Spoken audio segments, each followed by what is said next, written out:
I was in the middle of teaching my class when suddenly the door swung open and two police officers marched inside. My students froze in shock, whispering to each other nervously. My heart dropped. I had no idea what was happening. And then I heard the familiar sound of heels clicking against the floor. Standing right behind those officers was Bertha, wearing her pink floral dress, glasses halfway down her nose, pointing straight at me. "That's him," she shouted. "That's the man who failed my son.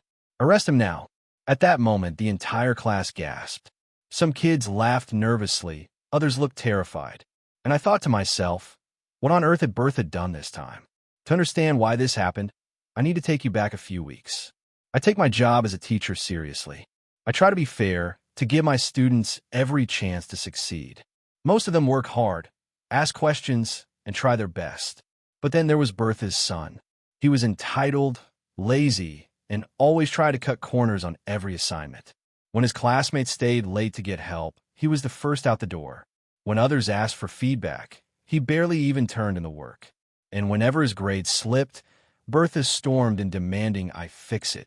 At first, I thought it was just normal parent pressure. But Bertha was relentless. She barged into parent-teacher meetings, claiming her son was a genius and that I was singling him out. She demanded special treatment.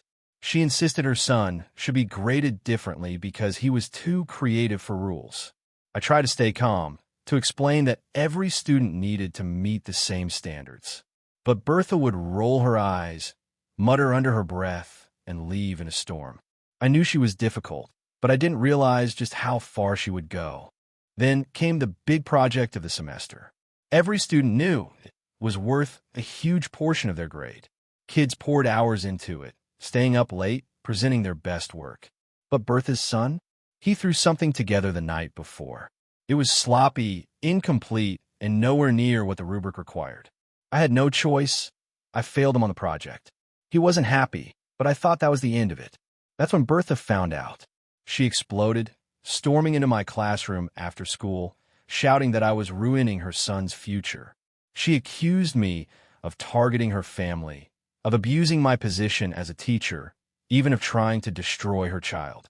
She threatened to complain to the school board, to file lawsuits, to make sure I regretted ever crossing her. And then she said the words I'll never forget. "If the school won't do anything, I'll call the cops myself." At first, I laughed. I thought she was bluffing. Who would ever call the police on a teacher for failing a student? But Bertha wasn't joking.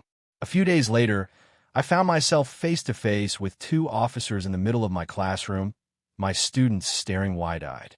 One of them turned to me and asked, "Are you Mr. your name?" I nodded slowly, still confused. Then Bertha's voice cut through the silence as she stepped into the room. "That's him. He failed my son's project. He's abusing his power. Arrest this man." The class erupted in whispers. One kid even muttered under his breath, "Wait, she called the cops because her son failed?" The officers looked at each other, clearly annoyed. One of them sighed and said, "Ma'am, failing a student is not a crime. That's education." The students started to chuckle, but Bertha's face turned red with fury. She stomped her foot, pointing harder at me. "You don't understand. He's destroying my child's future. This is discrimination. This is harassment. He should be punished." The officers stayed calm, but I could see they were losing patience. "Ma'am," one said firmly, "you can't waste police resources over grade. If you believe there's an issue, you need to take it up with the school administration." But Bertha wasn't ready to back down. She raised her voice louder, shouting about favoritism, unfairness, and how I was corrupting young minds. The students, by now, couldn't hold back their laughter. Some of them even stood up to defend me, saying how her son never worked hard, never tried, and that I was one of the fairest teachers they'd ever had.